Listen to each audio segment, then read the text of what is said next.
2018년 12월 24일 광야의 샘교회 첫 새벽 예배를 시작하도록 하겠습니다. 사도신경을 고백함으로 예배를 시작하겠습니다.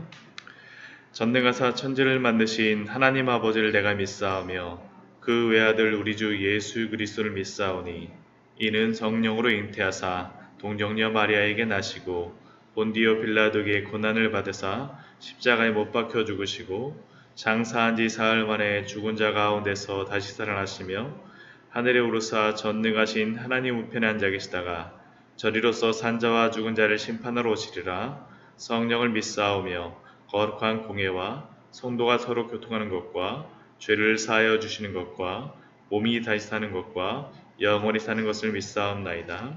아멘. 찬송가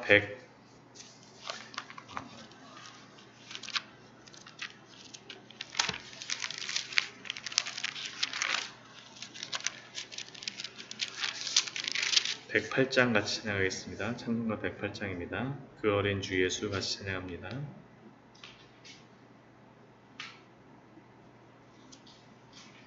찬송가 108장, 통일 찬송가로는 113장입니다. 그 어린 주 예수 늘 자리 없어 그 귀하신 몸이 구유에 있네. 저 하늘 별들이 반짝이는데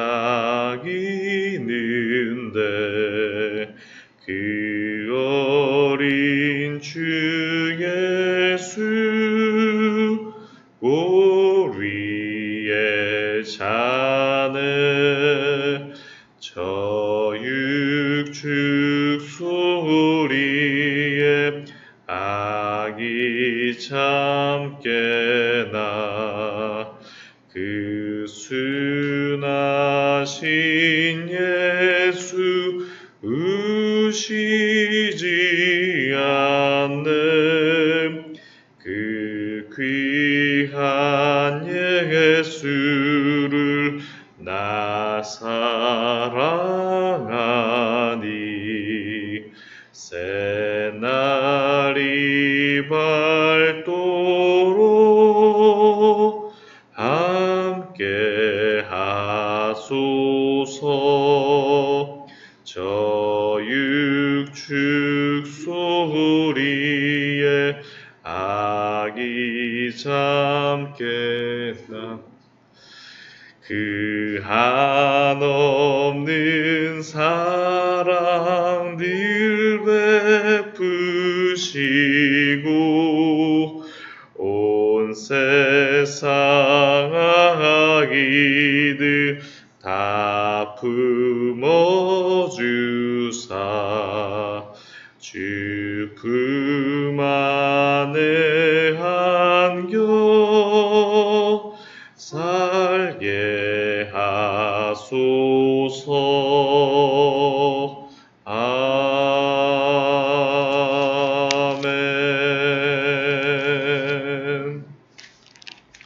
오늘 말씀은 마태복음 1장 18절에서부터 25절까지 말씀입니다. 새벽 예배는 앞으로 매일 성경에 나와 있는 본문하고 동일하게 진행하도록 하겠습니다. 마태복음 1장 18절부터 25절까지의 말씀입니다.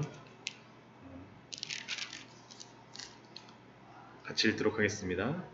예수 그리스도의 나심은 이러하니라. 그의 어머니 마리아가 요셉과 약혼하고 동거하기 전에 성령으로 잉태된 것이 나타났더니 그의 남편 요셉은 의로운 사람이라 그를 드러내지 아니하고 가만히 끊고자 하여 이 일을 생각할 때 주의 사자가 현몽하여 이르되 다윗의 자손 요셉아 내 아내 마리아 데려오기를 무서워하지 말라. 그에게 잉태된 자는 성령으로 된 것이라. 아들을 낳으리니 이름을 예수라 하라. 이는 그가 자기 백성을 그들의 죄에서 구원할 자이심이라 하니라. 이 모든 일이 된 것은 주께서 선지자로 하신 말씀을 이루려 하심이니 이르시되 보라, 처녀가 잉태하여 아들을 낳을 것이요 그의 이름을 임마누엘이라 하리라 하셨으니 이를 번역한즉 하나님이 우리와 함께 계시다 함이라. 요셉이 잠에서 깨어 일어나 주의 사자의 분부대로 행하여 그의 아내를 데려왔으나 아들을 낳기까지 동침하지 아니하더니 낳음의 이름을 예수라 하니라. 아멘. 예, 어제 주일 예배 본문 말씀과 오늘 동일한 그러한 본문의 그러한 말씀이 오늘 매일 성경의 말씀입니다. 성탄절을 맞이하였기 때문에 동일한 내용의 그러한 동일한 본문의 말씀이 새벽 예배에도 매일 성경에도 나올 수밖에 없었던 것 같습니다. 어제 저희가 말씀을 통하여서 마태복음 1장 18절부터 25절까지의 말씀에 사실 제가 두 가지에 대해서 집중하는 것이 필요합니다.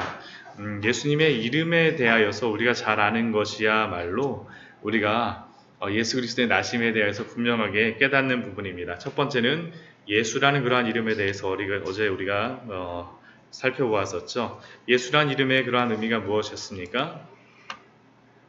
여호수아라는 그러한 의미와 동일한데 우리를 죄에서 구원하시는 분이라는 그러한 의미이죠. 여호와께서 구원하시다라는 그러한 의미인데 마태복음 1장 20절 말씀에서는 21절 말씀에서는 예수라 하라 하고 나서 그 의미를 그가 자기 백성을 그들의 죄에서 구원할 자이심이라. 그렇다면 여기서 자기 백성은 누구였습니까? 바로 자신의 죄를 아는 그러한 자들. 이 자신의 자기 백성이라고 하는 것은 죄에서 구원받은 자야말로 하나님의 백성이라는 것을 우리가 이야기하는 거죠. 왜 우리가 이것을 잘못 알게 되면 2000년 전 이스라엘 백성들과 같이 잘못된 그러한 길로 갈 수 있습니다. 왜 그렇습니까? 우리를 로마서부터 구원하실 분으로 예수 그리스도를 받아들이고자 했는데 예수 그리스도가 이 땅에 우리의 죄로부터 구원할 분으로 오셨기 때문에 그들은 예수 그리스도를 십자가에 못 박은 것입니다. 만약 우리가 예수라는 그러한 의미, 예수님이 오신 그러한 목적을 우리가 분명히 알지 못한다면 예수님이 우리의 삶을 위하여서 행하시지 않으면 예수님을 예수님으로 받아들이지 않기 때문에 우리도 동일하게 예수님으로부터 떠나는 그러한 일들, 신앙으로부터 떠나는 일들이 발생할 수 있습니다. 그래서 우리는 예수님이 오신 목적에 맞게 우리를 죄에서 구원하시는 분으로 예수님을 믿는 것이 필요하다는 것을 우리가 살펴보았습니다. 또한 우리가 임마누엘이라는 것을 통하여서는 우리가 무엇을 살펴보았습니까? 하나님이 우리와 함께 계시다라는 그러한 것이죠. 하나님이 우리와 함께 계시다. 하나님이 우리와 함께 계시는 것이야말로 우리의 참된 도움이 된다라는 것을 우리가 살펴본 것입니다. 우리는 세상에 다른 여러 가지 도움을 구하지만 사실 우리의 참된 도움은 여호와 하나님이 우리와 함께 하시는 것, 그리고 여호와 하나님이 우리와 함께 하시는 것을 위하여서 이 땅에 오신 분이 바로 누구입니까? 바로 성육신 되신 예수 그리스도임을 우리가 알 수 있습니다. 그러나 이 임마누엘이라는 약속을 주었던 지금으로부터 2700년 전에 아하스 왕은 여호와 하나님이 우리와 함께 하신다라는 그 참된 도움을 구하기보다는 아수르를 구하였었고 2000년 전 이스라엘 백성들도 로마로부터 구원할 그들의 어떠한 도움을 구하였으나 그러나 우리는 그러지 말아야 되겠죠. 임마누엘, 하나님이 우리와 함께 하시는 것을 믿고 살아가는 것이야말로, 그렇게 믿고 행하는 것이야말로 예수 그리스도가 이 땅에 오신 것을 믿는 참된 성도의 그러한 믿음임을 우리는 오늘 말씀을 통하여서 또한 알려주시는 것입니다. 그런데 어제 제가 이 본문 말씀을 나누면서 나누지 않았던 그러한 말씀이 있습니다. 그 말씀이 무엇이냐면 바로 24절과 25절의 그러한 말씀입니다. 오늘 24절과 25절 말씀을 중심으로 조금 더 여러분들과 같이 나누고자 하는데 24절 말씀을 보게 되면 이렇게 하죠. 요셉이 잠에서 깨어 일어나. 요셉이 잠에서 깨어 일어나서 첫 번째로 한 것이 무엇입니까? 그가 첫 번째로 행한 행동은 다른 것이 아니라 주의 사자의 분부대로 행하여 그의 아내를 데려왔으나 그는 이전에 자신의 두려워하는 마음, 걱정하는 그러한 모든 마음을 다 접고 그러한 마음을 이제는 다 버리고 새로이 행동합니다. 그것이 무엇입니까? 그의 아내를 데려오는 것이었습니다. 이전에는 약혼자 마리아였으나 이제는 그의 아내를 데려온 거죠. 맞이한 겁니다. 왜 그렇습니까? 주의 사자의 분부대로, 주의 사자의 분부대로 하나님의 말씀에 순종한 것입니다.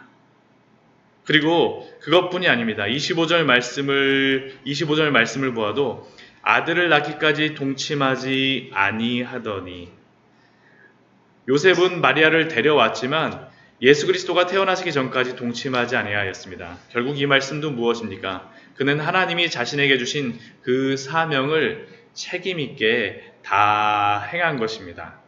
때로는 어떤 사람들은 이 말씀을 보면서 마태복음에 나와 있는 그러한 요셉의 모습들, 누가복음에 나와 있는 그러한 요셉의 모습들, 요셉의 모습이 특별한 어떠한 행동들이 없어요. 그러한 것들을 보면서 도대체 요셉을 예수님의 아버지로 세우신 하나님의 뜻이 무엇입니까? 라는 그러한 질문을 하곤 합니다. 요셉은 마리아와 같이 육신의 아버지라고도 할 수 없고 아무런 관계도 없지 않습니까? 라는 그런 질문이 우리의 마음속에 때로는 일어날 때가 있죠. 그런데 저는 요셉은 비록 육신적인 예수님의 아버지, 피를 나눈 아버지는 아니었지만 하나님이 그에게 주신 사명을 따라서 예수님의 법적이며 사회적인 아버지로서 그 사명에 충실하게 행한 사람이었다라고 저는 생각을 합니다. 하나님의 말씀에 따라서 법적이고 사회적인 울타리를 충분히 제공한 훌륭한 아버지였던 것이죠. 그리고 요셉이라고 하는 이 아버지를 통하여서 예수님은 그가 제공하는 그 법적 사회적 울타리 아래에서 안전하고 건강하게 자랄 수 있었음을 우리는 발견할 수 있습니다. 그리고 그러한 사람을 저는 마태복음 1장 19절 말씀에서 요셉에 대해서 이야기할 때 이렇게 이야기하죠. 그의 남편 요셉은 의로운 사람이라. 하나님의 말씀에 따라서, 그 언약에 따라서 세상 사람들은 이렇고 저렇고 손가락질하고 때로는 왜 그렇게 행동해, 바보같이 행동해라고 이야기할지 모르지만 하나님의 말씀에 따라서 충실하게 예수님의 아버지로서 행동한 사람, 그 사람이 바로 의로운 사람이었죠. 의로운 사람. 그의 남편 요셉은 의로운 사람이라. 그의 예수 그리스도의 아버지 요셉은 의로운 사람이라. 이것이 바로 요셉을 통해서 우리에게 주는 또한 큰 은혜가 아닐까라고 저는 생각을 합니다. 참으로 하나님의 말씀에 순종한 사람으로 그는 자신이 의로운 사람임을 그의 삶을 통하여서 증명한 것입니다.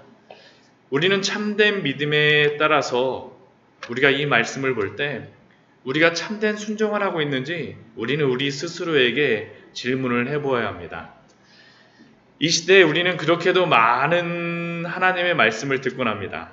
때로는 지금 이 새벽에도 새벽서부터 저희가 설교를 하고 있지만 때로는 설교를 통하여서 새벽 설교, 그리고 수요 예배, 금요 기도회, 또한 주일 예배, 주일 오후 성경 공부, 교회에서만 이렇게 성경 공부하는 것들이 이렇게 많습니다. 때로는 제자 훈련과 같이, 때로는 여러 가지 성경 공부를 통해서 우리는 더욱더 말씀을 많이 듣습니다. 그것뿐이 아닙니다. 때로는 사모하는 마음이 있다면 개인적으로 큐티도 하고, 또한 더 열정이 있다면 좋은 경건사적도 읽고, 이제는 인터넷이 발달되어 있어서 인터넷으로 훌륭하다라고 하는 유명 목사님의 설교를 찾아서 듣기도 합니다.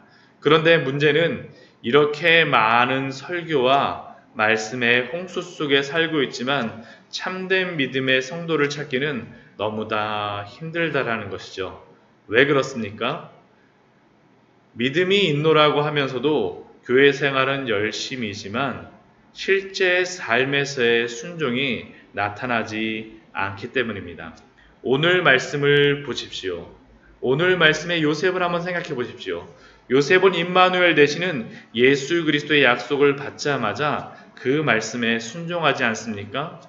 참된 성도의 표징이 무엇이겠습니까? 그것은 바로 말씀에 순종하는 것을 통하여서 나타나는 것입니다. 아니, 나타날 수밖에 없습니다.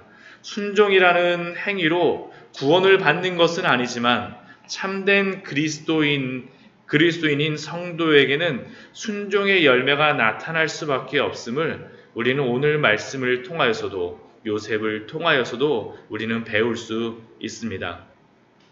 어제 주일 설교에도 나누었지만 아하스 왕은 이스라엘에게 징조를 구하라는 약속을 받았음에도 불구하고 그리고 임마누엘의 약속을 받았음에도 불구하고 그는 순종하지 않았죠. 그리고 2000년 전 이스라엘 사람들도 동일합니다. 그들도 약속의 예수 그리스도를 맞이하였으나 그들은 그 예수 그리스도의 말씀에 순종하기보다는 오히려 예수님을 십자가에 못 박지 않았습니까? 반면 오늘 말씀에 요셉은 임마누엘 되시는 예수 그리스도의 약속을 받자마자 그리고 그 말씀을 듣자마자 바로 그 말씀에 순종하여 그의 약혼자를 이제는 아내로 맞아들인 것입니다. 오늘은 24일 성탄절 이브의 날 예수 그리스도를 맞이하는 그러한 날입니다. 이러한 때 우리의 태도가 무엇이어야 되겠습니까? 그것은 바로 순종의 모습이며 또한 순종의 태도임을 기억하시기 바랍니다. 우리는 예수 그리스도가 우리를 위하여 구원하기 위하여 오셨다라고 즐거워하긴 하지만 정작 그 예수 그리스도 앞에 순종하는 자로 살아가야 한다라는 것에 대하여서는 망각할 때가 너무나도 많습니다.